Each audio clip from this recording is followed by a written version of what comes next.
The plane was flying smoothly at 31,000 feet when both pilots suddenly collapsed. Nobody could wake them up. Panic spread through the cabin. Adults were screaming. Children were crying. Everyone thought they would die. Then a 13-year-old boy stood up and walked to the cockpit. Nobody believed him when he said he could fly the plane. But he locked the door, sat in the captain's seat, and grabbed the controls. This is the incredible true story of how one kid saved 147 lives. Before you watch full story, comment below from which country are you watching. Don't forget to subscribe for more amazing stories. The plane was flying high in the sky. It was a Tuesday afternoon. The Boeing 737 was going from Los Angeles to Denver. Everything seemed normal. Jake Mitchell sat in seat 18C. He was only 13 years old. He was traveling alone to visit his grandmother for spring break. The flight attendants checked on Jake many times. They always watched kids who traveled alone. They treated him like a small child. Jake had his headphones on.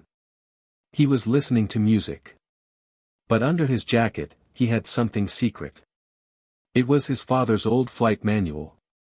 He had been reading it for 2 years. The man sitting across from Jake saw him with a tablet. The man thought Jake was playing video games. But it was not a game. Jake was using a flight simulator. He had been practicing for hundreds of hours. Jake's father was Captain David Mitchell. He was a commercial pilot for 20 years. He flew Boeing 737s across the country. He loved his job more than anything except his family. 2 years ago, he got very sick with cancer. The doctors said he only had a few months to live. During his last months, Jake's father did something special and unusual. He started teaching Jake everything about flying planes. It was not just casual teaching. It was serious, professional training. Every single day after school, they sat together in the living room. His father showed him manuals, videos, technical documents, and simulator programs. Jake's mother thought they were just bonding over a shared hobby. She did not know how serious the training really was. His father was teaching Jake like he was training a real pilot. "Why are you teaching me all this, Dad?" Jake asked one day. "I'm just a kid. I can't actually fly a real plane." His father looked at him with very serious eyes. His face was thin from the cancer, but his eyes were still strong and clear. "Because knowledge is power, son. You never know when you might need it. Life is unpredictable. The skills you learn today might save your life tomorrow. Or someone else's life." They practiced emergency procedures many, many times. Landing with engine problems. Dealing with system failures. Reading instruments correctly. Using the radio communications. Understanding weather patterns. Calculating fuel consumption. His father made Jake repeat everything over and over until he could do it automatically, without thinking. "In an emergency, you don't have time to think about what to do," his father explained patiently. "Your training must be so deep that your hands know what to do by themselves. Muscle memory. That's what saves lives in a crisis." His father would quiz Jake constantly. "What do you do if you lose an engine? What's the procedure for rapid decompression? How do you calculate landing speed?" Jake had to answer immediately, without hesitation.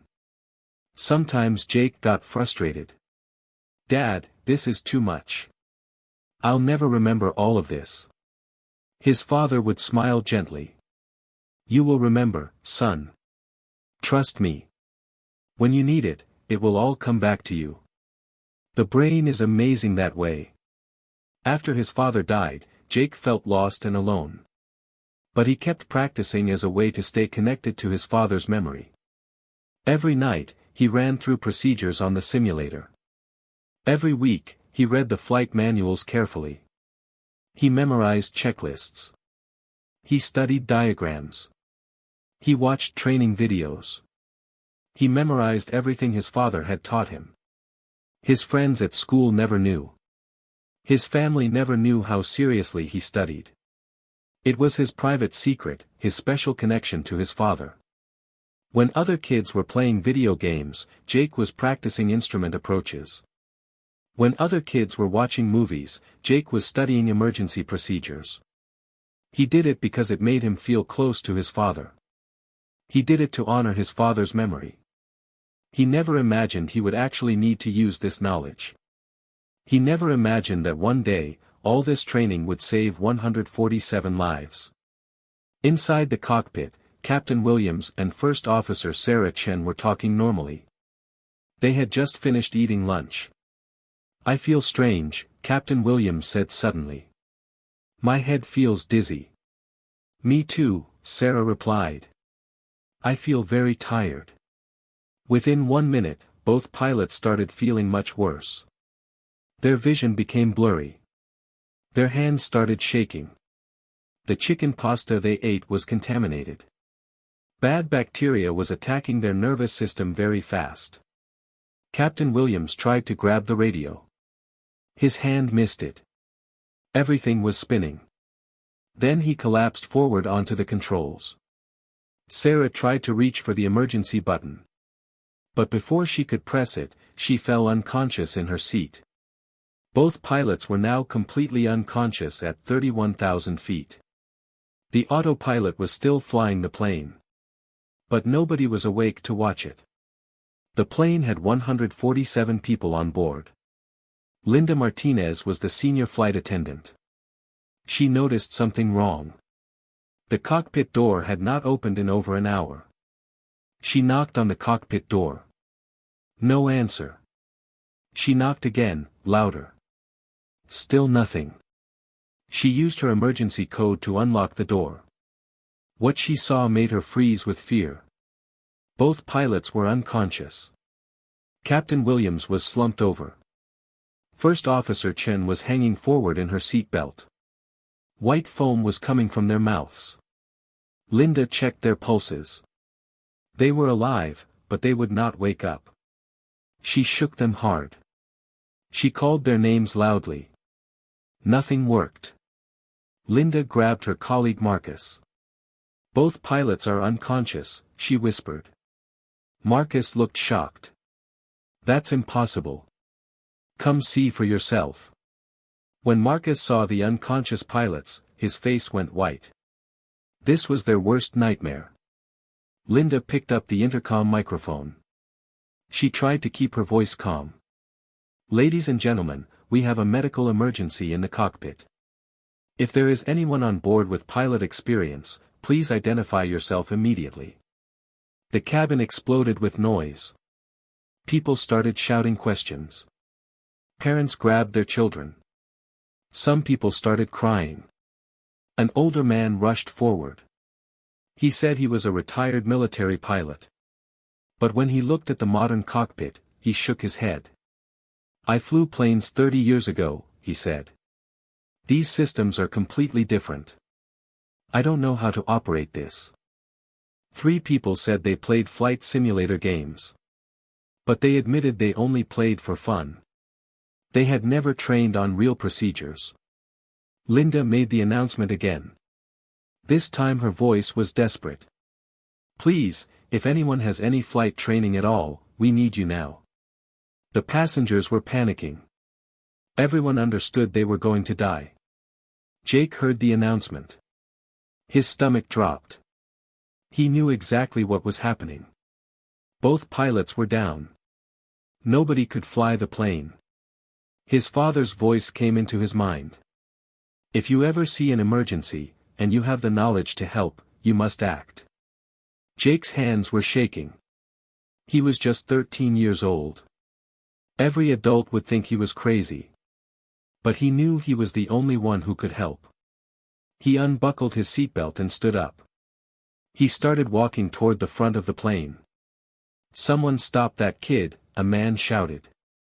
Jake reached the front. Linda was standing there, looking desperate. Jake looked up at her. "I can fly the plane," he said quietly but steadily. Linda looked down at him. She shook her head. Sweetheart, please go back to your seat. I'm serious, Jake said louder. My father was Captain David Mitchell. He flew for 20 years. He trained me for 2 years before he died. I know how to fly a Boeing 737. The retired military pilot walked over and looked at Jake carefully. Son, do you know what the V speeds are for a 737? He asked. V1 is takeoff decision speed. VR is rotation speed. V2 is takeoff safety speed. For landing, VREF depends on aircraft weight and flap setting, Jake answered immediately. The old pilot's eyebrows went up. What do you do if you lose hydraulic pressure? Switch to backup systems. If all hydraulics fail, use manual reversion. Increase approach speed by 20 knots. The retired pilot looked shocked. This kid knows real things. Not video game stuff. Linda made the hardest decision of her life. She stepped aside. Okay. But I'm watching everything you do. Jake walked into the cockpit. He saw the 2 unconscious pilots. For a moment, fear hit him hard. This was real. But then his training took over. His father's voice, fear is normal. Accept it. Then focus on the task. Jake looked at the instrument panel. Everything was exactly where he expected. The autopilot was engaged. Altitude 31,000 feet. Speed 450 knots. Behind him, passengers were pushing forward to see. They saw a 13-year-old boy at the controls. Are you insane? Someone shouted. That's a child. We're all going to die. The shouting got louder. People were trying to push into the cockpit. Jake knew he could not focus with all this noise. He reached up and hit the cockpit door lock. The heavy door slammed shut. The shouting outside became muffled. People were pounding on the door. Jake ignored them. He sat in the captain's seat. His feet barely reached the pedals. He adjusted the seat forward and up. He picked up the radio microphone. His hand was shaking. Denver Center, this is Flight 428. We have an emergency. The air traffic controller was Tom Reynolds. He responded immediately. Flight 428, go ahead. Jake took a breath. Both pilots are unconscious. I'm a 13-year-old passenger. I have flight training. I'm at the controls now. There was a long silence. Say again, Flight 428. Both pilots collapsed. I'm 13 years old. My father was a commercial pilot. He trained me for 2 years. I'm taking control of the aircraft.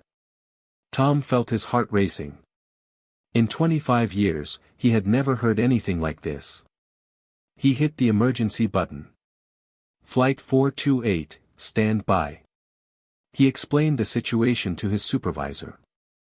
Get a pilot instructor on the line.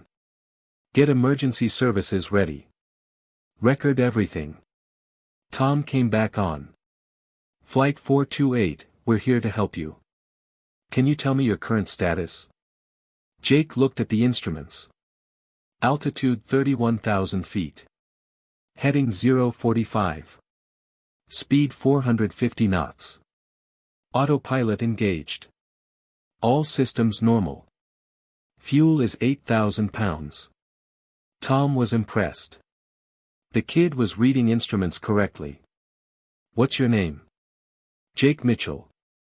My father was Captain David Mitchell. Tom typed the name. Captain David Mitchell had been a highly respected pilot. Died 2 years ago. This must be his son. Okay Jake, listen carefully. We're going to get you through this. Just stay calm and follow instructions exactly. Yes sir. Within minutes, Captain Rodriguez arrived at air traffic control. He was a senior 737 instructor pilot with over 30 years of experience. He had trained hundreds of pilots. But he had never faced a situation like this. He grabbed a headset and sat down at the console. "Jake, this is Captain Rodriguez. I'm a 737 instructor. I'm going to talk you through everything step by step. Can you hear me clearly?" "Yes, sir," Jake replied. His voice sounded young but steady. "First, I need you to tell me about your training. What exactly did your father teach you?" Jake explained the 2 years of intensive training. The hundreds of simulator hours. The emergency procedures he had practiced over and over. The checklists he had memorized. The system knowledge he had learned. Captain Rodriguez listened carefully. He was both shocked and impressed. If the kid was telling the truth about his training, he might actually be able to do this. It seemed impossible. A 13-year-old landing a commercial jet? But what choice did they have? There was no one else. The alternative was certain death for everyone on board. Rodriguez made a quick decision. He would trust the kid. He would guide him step by step. He would believe in the training that Jake's father had given him. "Okay, Jake, I believe you. And I'm here to help you. Here's the plan. First, we need to descend to lower altitude. Then we'll guide you to Denver Airport. It's the closest major airport with long runways. We're going to get you down safely. Do you understand?" "I understand, sir," Jake said. "Have you practiced descent procedures on the simulator?" "Yes, sir. Many, many times. My father made me practice it until I could do it in my sleep." "Good. That's very good. Now listen to me carefully. I'm going to walk you through this very slowly. I want you to tell me everything you're doing. Don't do anything without me telling you first. If you don't understand something, ask me immediately. There are no stupid questions. Your only job is to follow my instructions exactly. Can you do that?" "Yes, sir, I can do that." Rodriguez took a deep breath. "Okay, Jake. Let's bring this plane home. Are you ready?" "Ready, sir," Jake replied. His voice was calm and determined. "Look at the autopilot panel," Captain Rodriguez said. "Do you see the altitude selector?" "Yes, sir."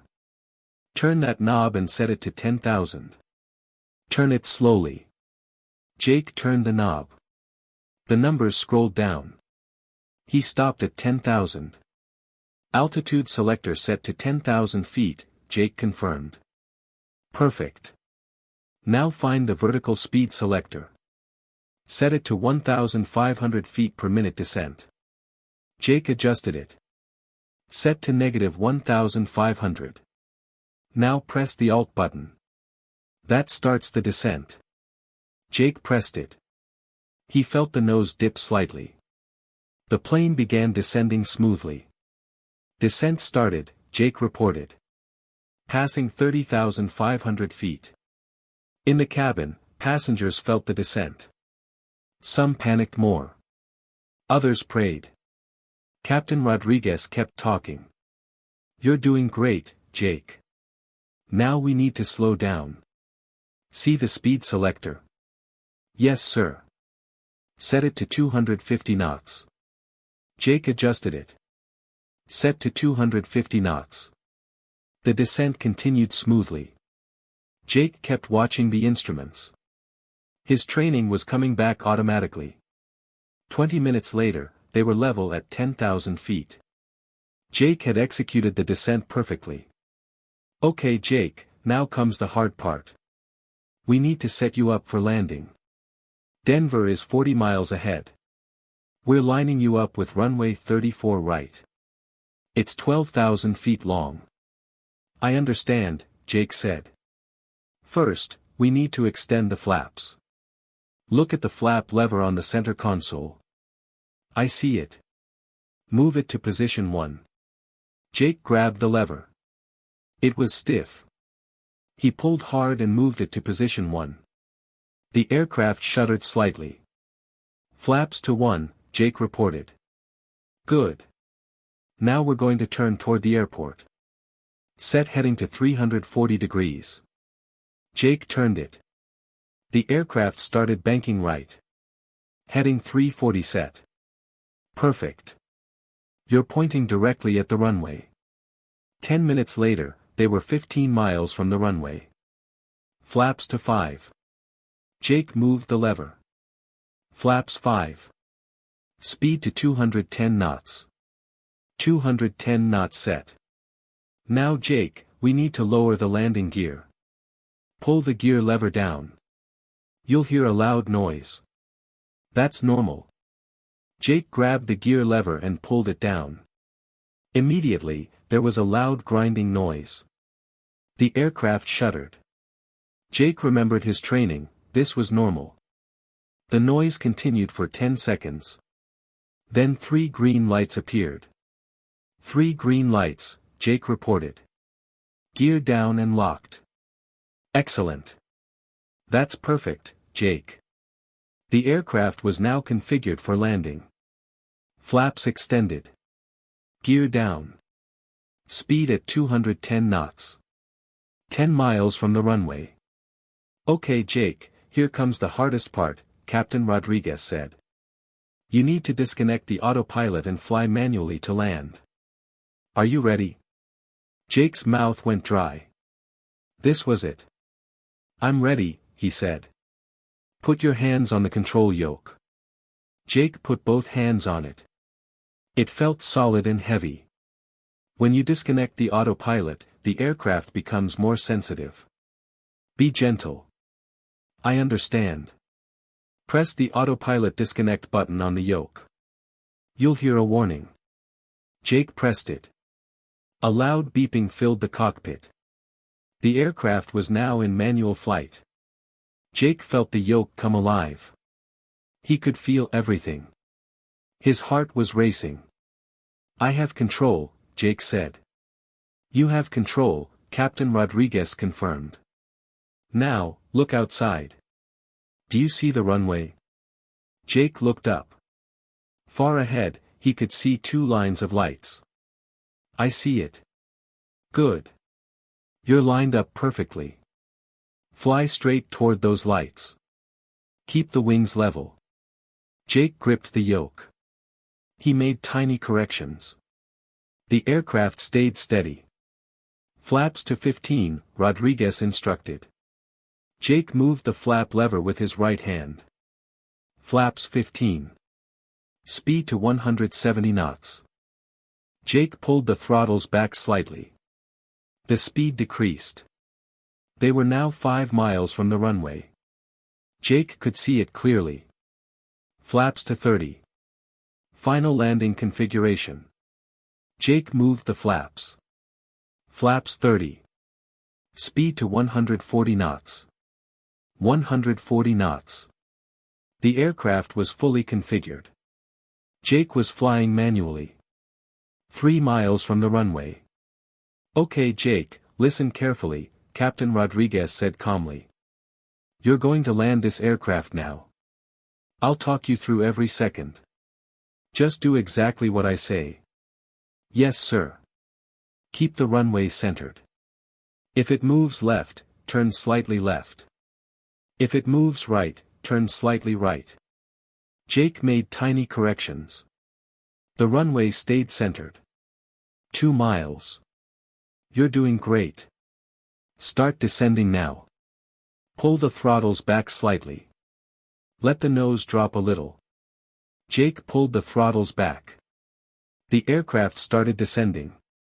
The runway was getting bigger. That's perfect. Keep coming down. Nice and steady. 1 mile. The runway was rushing toward them. Half mile. You're doing perfectly. Keep the nose pointed at the numbers. Jake was breathing hard. His hands gripped the yoke tightly. Quarter mile. Start pulling back on the yoke. Gently. Raise the nose just a little. Jake pulled back slowly. The nose came up slightly. That's it. Keep pulling back. Nice and smooth. The runway was right under them now. Individual lights flashing past. Pull back a bit more. Let the back wheels touch first. Jake pulled back more. He heard his father's voice, let the aircraft settle.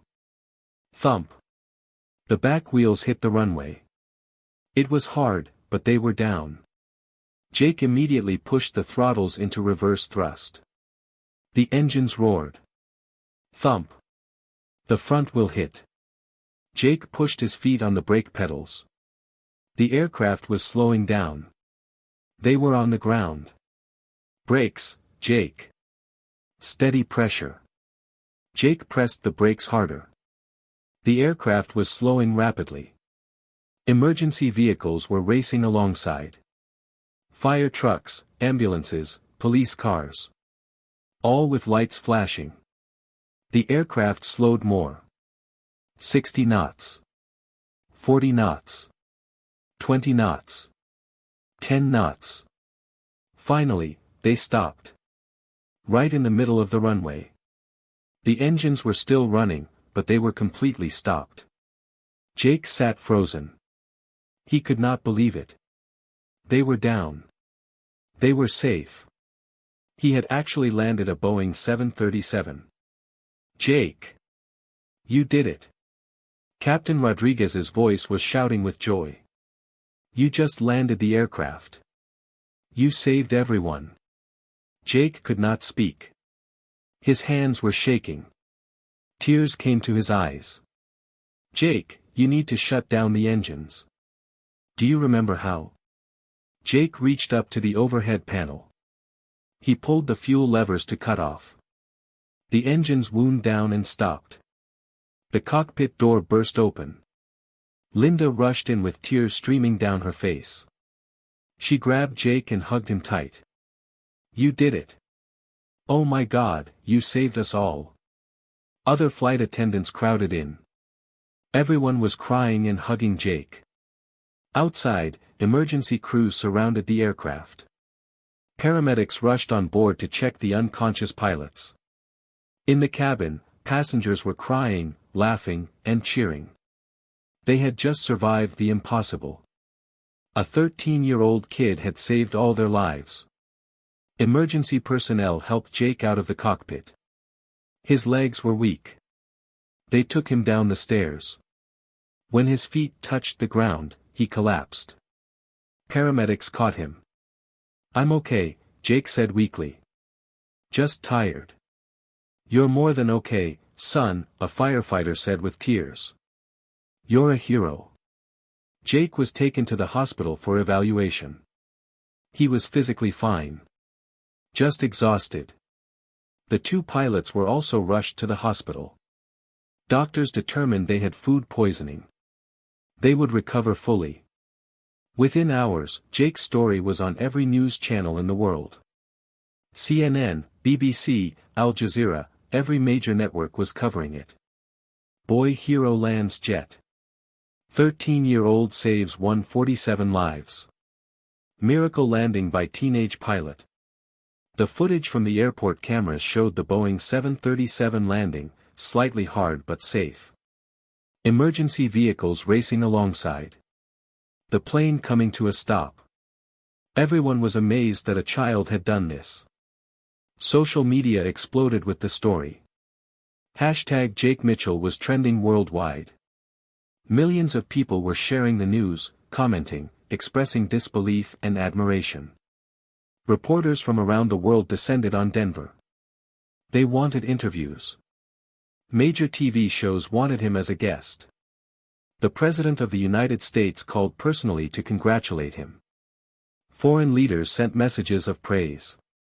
Aviation experts were analyzing what he did. Everyone wanted to hear his story directly from him. But Jake's mother, Sarah Mitchell, protected him fiercely. She was proud of her son, but she also knew he was traumatized and exhausted. She told the media he needed time to rest and recover. She limited access to him. She controlled the interview requests carefully. She allowed only one press conference, which was held at the hospital 3 days after the landing. At the press conference, Jake sat quietly at a table with Captain Rodriguez beside him. Jake looked tired and small in his hospital gown. His mother sat on his other side, holding his hand protectively. The room was packed with journalists from around the world. Cameras flashed constantly. Reporters shouted questions. "How did you know what to do?" one reporter asked. "My father taught me," Jake said simply, his voice quiet. "He taught me everything before he died from cancer. He was a great pilot and a great teacher. I just remembered what he showed me." "Were you scared?" "Yes.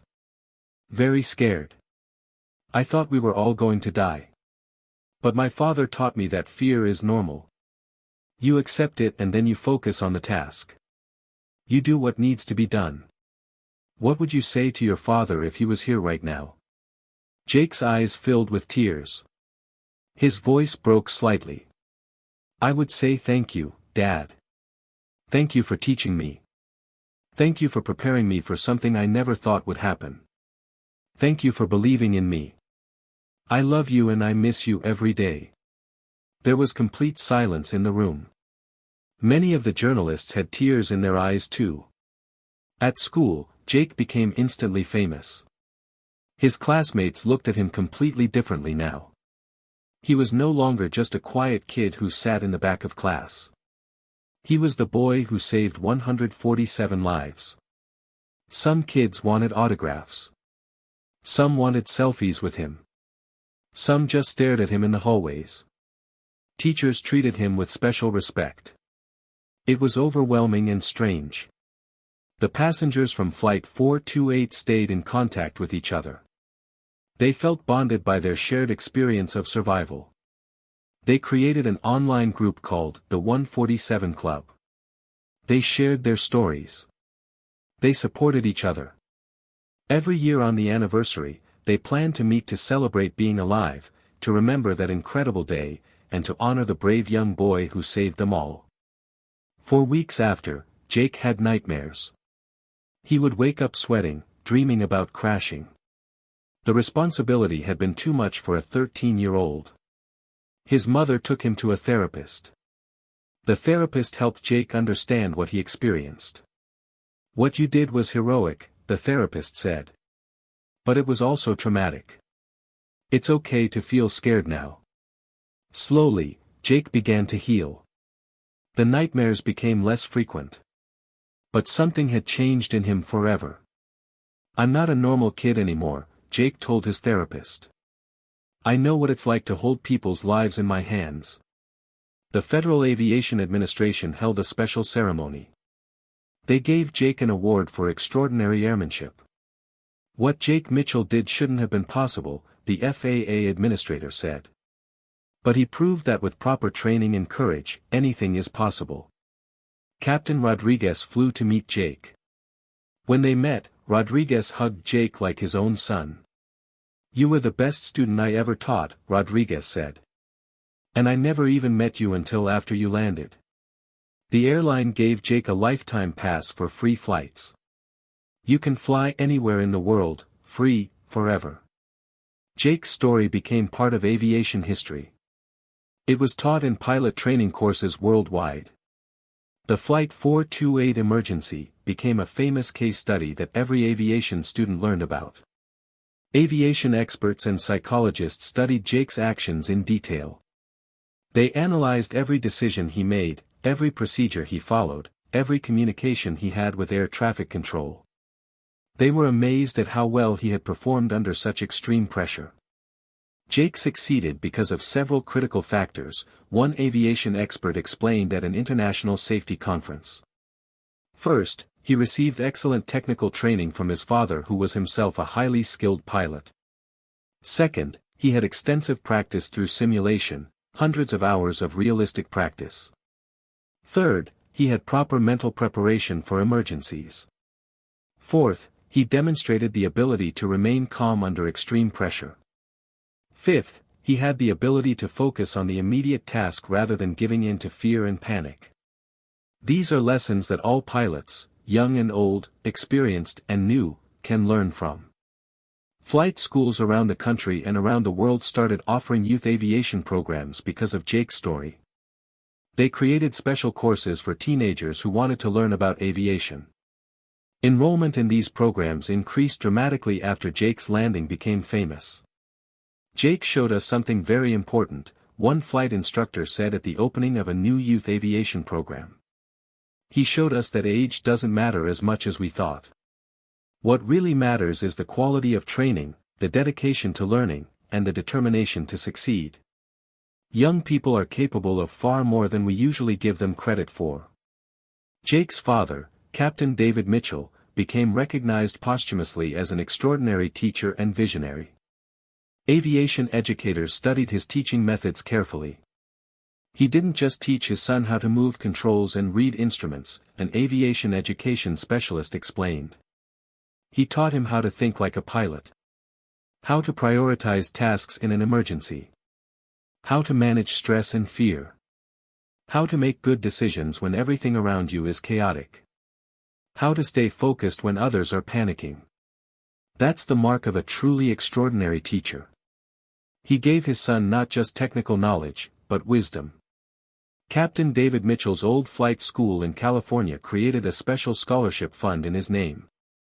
Every year, they selected one deserving young student to receive full flight training completely free of charge. The scholarship was worth over $50,000 and gave young people from modest backgrounds the chance to pursue their dreams of becoming pilots. At the first scholarship ceremony, the flight school director said, "Captain Mitchell showed us that the greatest gift we can give to the next generation is not money or material things. It's knowledge, skills, and preparation for life's challenges."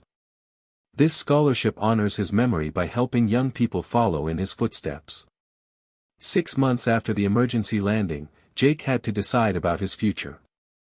Would he continue with aviation? Or would the trauma be too much? He visited his father's grave. He sat on the grass and talked to him. "Dad, I don't know what to do. Part of me wants to fly. To honor you. But part of me is still scared." The wind blew gently. Jake felt like his father was listening.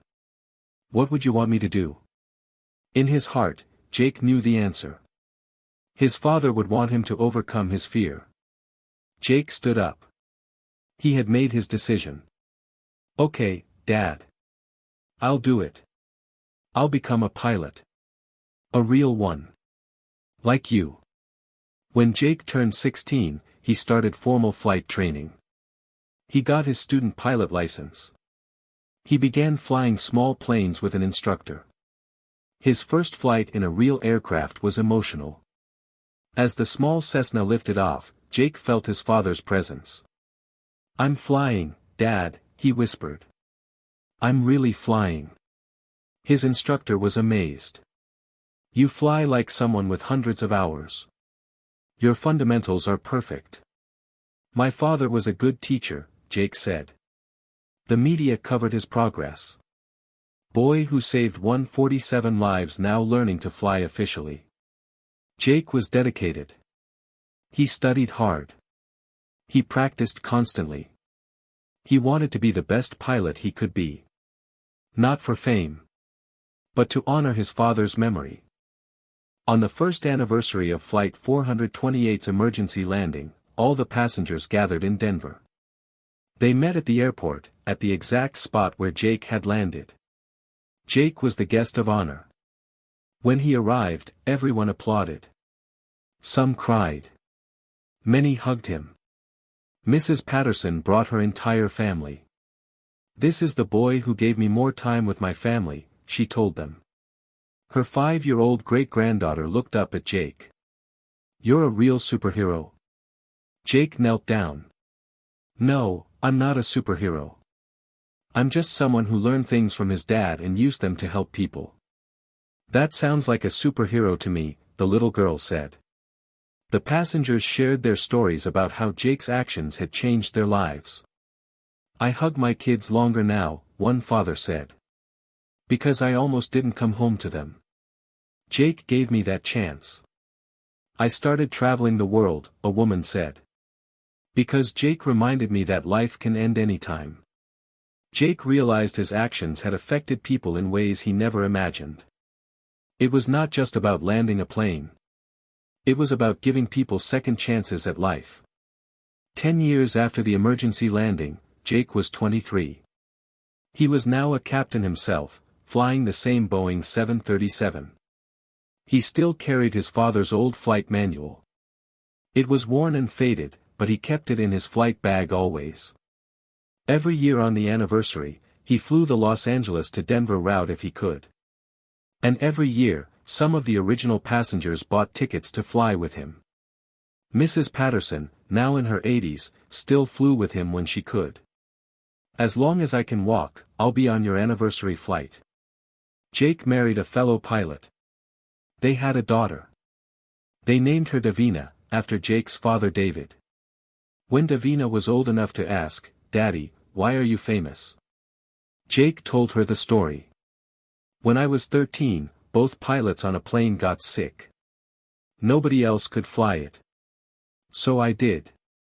I used what Grandpa David taught me." "Was Grandpa David there?" Davina asked. "Not physically," Jake said softly. "But yes, he was there. In everything I did. In every procedure I followed. He was there." Jake was often asked to speak at schools and aviation events. His message was always the same. "I'm not special. I'm not a superhero. I was just a kid who learned things from his dad. The real hero was my father, who took the time to teach me properly." He would always add, "My father gave me a gift. The gift of knowledge. And when the moment came, I was able to use that gift to help people. That's what education is for. That's why learning matters." Young people in the audience would listen carefully. Some would decide to take their education more seriously. Parents would hear the message too. Some would go home and start teaching their children important skills, just like Captain David Mitchell had taught Jake. Now, as Captain Jake Mitchell prepares for another flight, he thinks about that day often. The day he was 13 and terrified and flying a plane full of people who thought they were going to die. He thinks about the moment he locked that cockpit door, shutting out the chaos. That moment when he chose responsibility over safety. He thinks about his hands on the controls. The runway rushing toward him. The thump of the wheels on concrete. The moment he knew everyone would live. But most of all, he thinks about his father. The dying man who spent his last months teaching his son everything he knew. Not for fame. Not for recognition. Just because he loved his son and wanted to share his passion. "Thank you, Dad," Jake whispers sometimes when he's alone in the cockpit. "Thank you for preparing me. Thank you for believing I could do it." Captain David Mitchell's final gift to his son was not just knowledge about flying planes. It was a bigger lesson, that love means preparation. That teaching means giving someone tools they might need someday. That you never know when a child's education might save lives. Jake lands his aircraft smoothly. The passengers applaud. They don't know this captain's history. They don't know that years ago, he landed a plane in the most extraordinary emergency in aviation history. And that's okay. Jake doesn't need the recognition anymore. He just needs to fly. To honor his father. To use the gift he was given. As he shuts down the engines, Jake smiles. He's home. In the sky, where his father taught him to be. Where he belongs.